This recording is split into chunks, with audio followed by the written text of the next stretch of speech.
بسم اللہ الرحمن الرحیم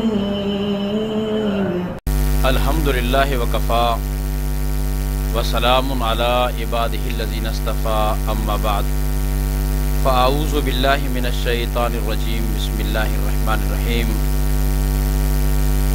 لا یغرنک تقلب الذین کفروا فی البلاد متاع قلیل ثم مأواہم جہنم وبئس المہاد لیکن الذین اتقوا ربهم لهم جنات تجری من تحتها الانہار خالدین فیہا نزلا من عند اللہ وما عند اللہ خیر للابرار۔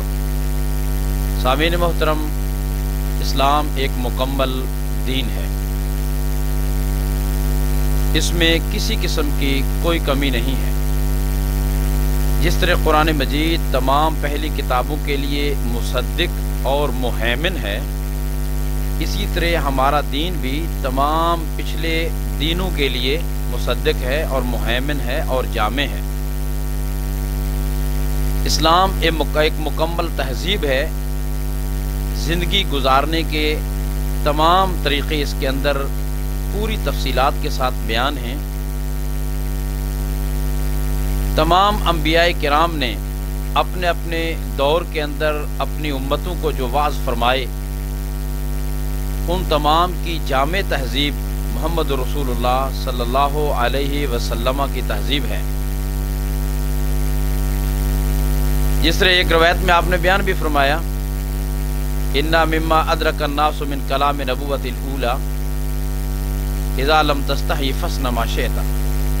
پچھلی نبوتوں سے جو باتیں ہم تک چلی آئی ہیں، ان میں ایک یہ بھی ہے، حیا اور شرم کے حوالے سے آپ نے فرمایا کہ جب حیا نہ رہے تو جس کے جی میں جو آئے کرتا چلا جائے۔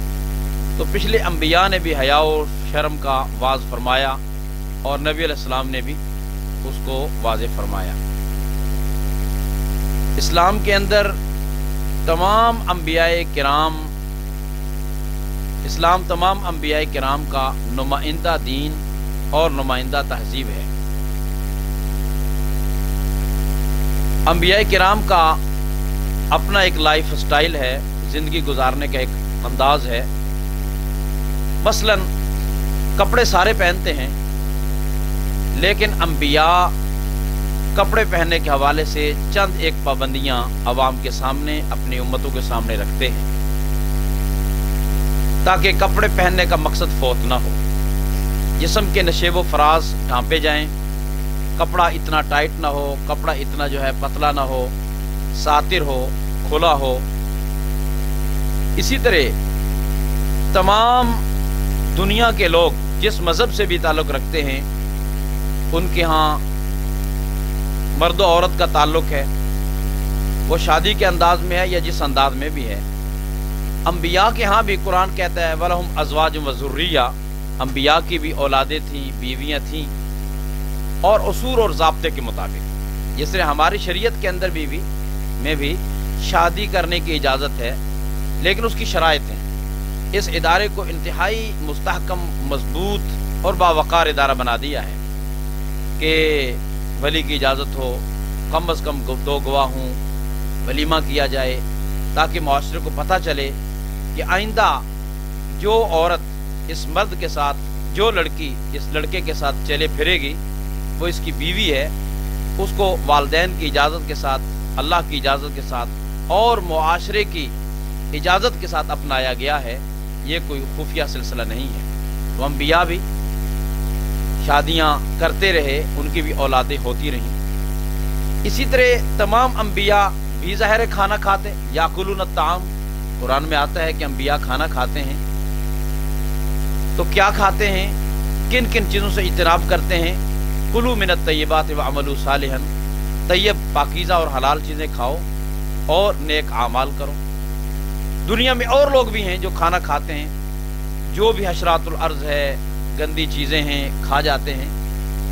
تو میرے کہنے کا مقصد یہ ہے کہ یہ جو جتنی ضروریات ہیں، یہ ظاہر ہر نیک اور بد سبھی کے ساتھ ہے۔ کھانا نیک نے بھی کھانا ہے، بد نے بھی کھانا ہے، لباس نیک نے بھی پہننا ہے، بد نے بھی پہننا ہے۔